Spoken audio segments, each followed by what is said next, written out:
Salut les devins, c'est Saikyo. Nouveau sujet, Boruto to Blue Vortex et plus particulièrement sur le cas de Sasuke qui, comme vous le savez tous, est scellé désormais au sein de l'œuvre. Boruto a tenté de l'en délivrer, de combattre différents types d'adversaires, mais ça n'a pas suffi. Retour au bercail avec tout de même la levée du voile sur le personnage de Kashin Koji en tant que sensei pour Boruto, ce qui est quand même pas mal. Cela dit, malgré l'aspect catastrophique de la situation, je pense que ce n'est pas assez pour avoir un scénario qui puisse tenir pleinement. Et je pense qu'il manque un point de pression, en particulier de la part du camp ennemi sur celui de Boruto. Et je pense que cela va se faire directement, principalement par le personnage de Sasuke. Évidemment qu'il en existe déjà un, via le fait que Naruto et son épouse soient scellés. Mais bien que Kawaki nous apparaisse comme bizarre à bien des égards, il n'est pas le pur méchant et probablement pas le pur grand ennemi, à part s'il pète un câble et vraiment trace sa route dans une voie extrêmement sombre, ce qui est vraiment tout à fait possible en plus au sein de l'œuvre. Mais actuellement, il n'a pas cette position. Et la pression n'est pas si grande que ça, car Naruto et Hinata étant scellés, ils sont préservés là-bas. Kawaki ne les menace pas directement. Tandis que je suis convaincu que Sasuke l'est. Et par extension, tous les personnages qui viennent d'être scellés et transformés en tant que arbres, donc Shinju, Ego Sasuke, Ego Bug et j'en passe. Le truc c'est que je pense que c'est pire pour Sasuke que pour les autres, bien que la situation pourrait changer. Je pense que pour exercer ce point de pression supplémentaire, qui pimentera clairement ce premier arc de Boruto to Blue Vortex, voire même d'autres, allez savoir, mais en tout cas cette intrigue autour des nouvelles créatures du Jubi, eh bien qu'il instaurera une sorte de course contre la montre. J'en ai eu la puce à l'oreille simplement par les propos et agissements de Boruto. Tout d'abord,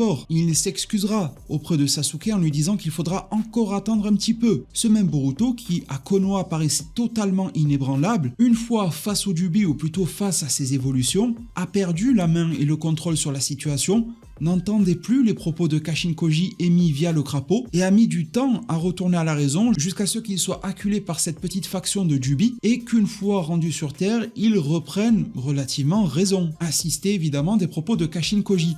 Cette perte de contrôle, cette volonté de vouloir en découdre directement, d'insister à tout prix pour trouver le Jubi auprès de Code, tous ces éléments-là mis bout à bout me mènent à penser que le temps est compté pour Boruto, pas directement, mais vis-à-vis de son premier modèle et maître dans la vie, Sasuke. Imaginons que Boruto puisse protéger cette zone dans laquelle est scellé Sasuke à l'aide de Kashin Koji et qu'il nous ponde un saut absolument infranchissable, incassable et tout ce que l'on veut, ça ne suffirait sûrement pas. Je pense que la vie, l'âme, l'esprit de Sasuke sont en train d'être consumés à petit feu. Au profit évidemment du Jubi. En se mettant à la place du scénariste, c'est un mécanisme évidemment connu de nombreuses œuvres, séries, films, livres, animés, mangas, tout ce que l'on veut, jeux vidéo et consorts, que d'imposer un temps imparti dans lequel il faut réaliser une action, sinon le camp des alliés perdra.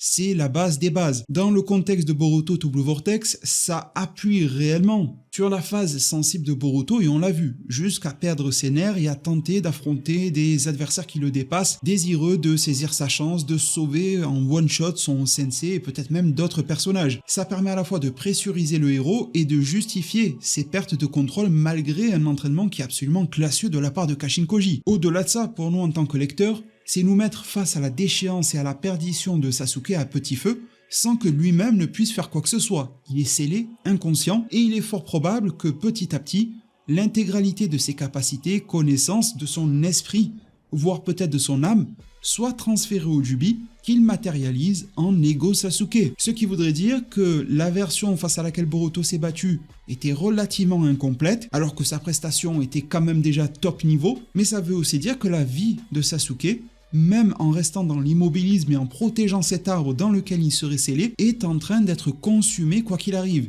Boruto est alors contraint de bouger, contraint d'agir, contraint de tenter quelque chose. Et en réalité, ça viendrait corroborer avec d'anciennes capacités que l'on connaît, d'être relativement proche du Jubi, des Otsutsuki et consorts, à savoir les Zetsu blancs. On avait déjà vu qu'à leur mort avec le mix d'ADN, etc., ils pouvaient réagir et créer un arbre qui nous rappelle évidemment l'arbre Shinju et donc les arbres à l'intérieur desquels Sasuke et consorts ont été scellés. C'est une des caractéristiques qui a été reprise mais en version goût du jour, en V2. Et je pense que ce n'est pas la seule. Tout comme on a vu Orochimaru s'accaparer le corps de Zetsu et pouvoir fusionner avec grâce à certaines propriétés des cellules qui mettaient en évidence une certaine capacité un petit peu symbiotique. Le terme est un peu galvaudé mais pourquoi pas des Zetsu blancs. Mais on avait vu également que Zetsu blanc avait une forme de technique qui était à retardement, qui imposait donc un chrono, une sorte de compte à rebours, avec des sortes de spores qu'il pouvait déposer, pouvant aller absorber le chakra des ninjas par exemple, et les clones qui en essaient pouvaient simuler l'apparence physique de quelqu'un qui avait été en contact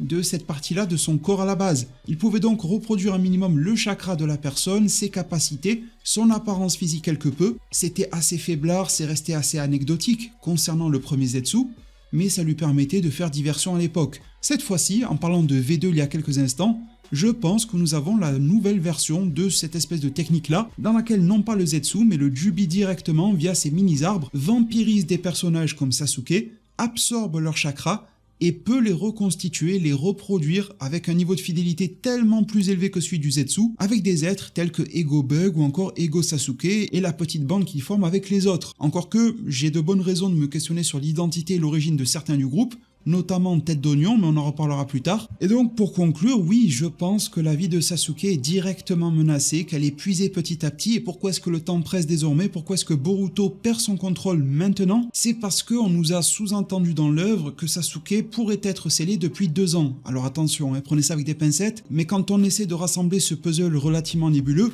on a Code qui a dit à Boruto qu'il y a 2 ans, lors d'une confrontation, Boruto avait été contraint de fuir, il était trop faible. En extrapolant énormément, j'insiste là-dessus, on pourrait se dire que Sasuke est resté au front, qu'il a fini par être scellé face à ces évolutions de Jubi et de Code, absolument surpuissants. Il a donc été scellé à ce moment-là, et ça fait 2 ans qu'il sera en train de se faire pomper son chakra, attention, et il lui resterait peut-être que quelques mois ou quelques semaines avant que la succion ne soit complètement réalisée, et que la transmission de Sasuke jusqu'à son Ego Jubiesque clone soit pleinement faite. Tandis que pour d'autres personnages comme Bug, c'est plutôt tout frais. On avait vu Bug il y a 2-3 chapitres en arrière qui était libre de ses mouvements. Il se pourrait alors que pour lui le compte à rebours soit encore plus long.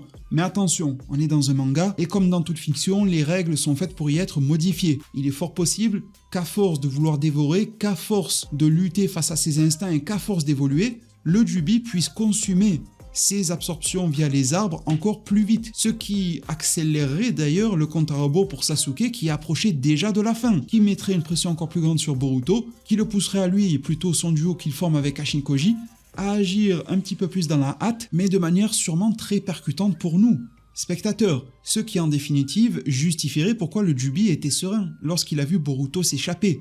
Évidemment, il lui a dit, peu importe où tu te trouveras dans le monde, on pourra venir te soulever à droite ou à gauche, y a pas de souci. Mais en même temps, je me dis que le Jubi réalise ce que Boruto cherche à faire, ou plutôt à défaire, et que donc, même en ne bougeant pas, le Jubi devrait rencontrer de nouveau Boruto, car il cherchera en définitive à sauver Sasuke, quoi qu'il arrive. Ce qui me permet de comprendre un petit peu plus pourquoi l'auteur a voulu sceller Naruto. Cette fois-ci, ce n'était pas directement, bien que cela puisse arriver, pour permettre à Konoha de se faire envahir facilement, mais c'était probablement pour que Naruto ne parte pas à la recherche de Sasuke, et qu'il ne parte pas dans la dimension du Jubi pour le sauver d'une manière ou d'une autre. Tout cela pour dire que le Jubi menace Sasuke, menace l'intégralité du monde ninja, menace évidemment donc Konoha, et pourrait reprendre la stratégie de ce monde-là, du monde des shinobi, appliquée durant la guerre, à savoir que l'union a fait la force, le rassemblement des armées de chaque pays, de chaque village, de pouvoir récupérer l'ADN et le chakra de tellement de ninjas par milliers pour recréer cette fois-ci sa propre armée qui sera composée de la force ninja,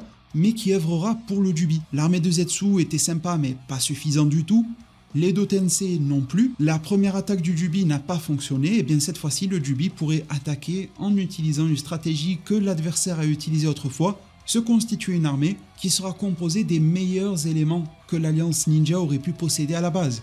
Une fois de plus, j'extrapole, mais je pense que ces vidéos sont aussi faites pour cela. En tout cas, pour se recentrer, vous me direz ce que vous en pensez concernant Sasuke. Ça me semble assez pragmatique, je pense que c'est une écriture assez basique mais qui fonctionnerait. Je serai là pour vous lire tous, vous répondre un maximum qu'il m'est possible. Merci vraiment pour toute la force, abonnez-vous, mettez la cloche des notifications. On arrive dans une grosse période en plus là de Jump Festa. Vos pouces bleus m'aideront énormément face à cet égo-algorithme qui prend de plus en plus de force. Prenez tous extrêmement bien soin de votre futur et à plus pour de prochains arts divinatoires.